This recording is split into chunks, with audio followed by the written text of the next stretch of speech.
அனைவருக்கும் ஆன்மநேய அன்பு வணக்கம். ஒழுக்கமும் மன ஒடுக்கமும் என்ற தலைப்பில் சில கருத்துக்களை இன்று பார்ப்போம்.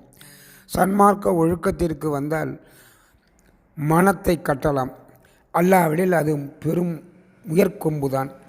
ஆக மனத்தை இறைவனின் அருளாலே தான் அடக்க முடியும். அவன் அருளின்றி மனத்தை அடக்க முடியாது.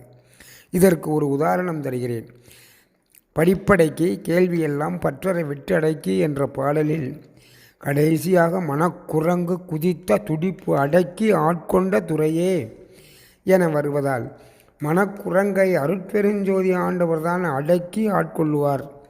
எனவே அன்பர்களே, அவரவர்களின் பக்குவ நிலைக்கு ஏற்பவே அருள் கிடைக்கும் என்பது திண்ணமாகும். பக்குவம் அல்லாதவர்களுக்கு கிடைத்த வரம் கூட சாபமும் ஆகும்.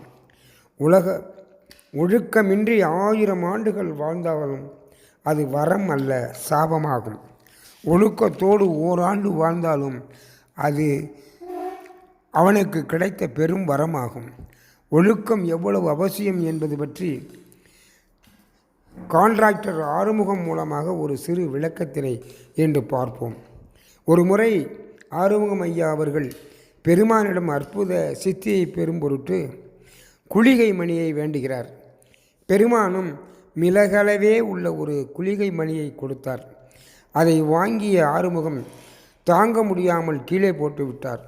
அப்போது பெருமான் கூறுகிறார், முதலில் சன்மார்க்க ஒழுக்கத்தை பெறுங்கள், மற்றவை எல்லாம் தானே வந்துவிடும் என்று கூறி, பக்குவமே பரிசுத்தம் தரும், அதற்கு நம்மை பழக்கப்படுத்தி கொள்ள வேண்டும் என்று கூறி, ஒழுக்கம் மிக மிக முக்கியம் என்று கூறி நிறைவு செய்தார். எனவே ஒழுக்கமே விழுப்பம் தரும் என்பது இதன் மூலம் நமக்கு புரிய வருகிறது.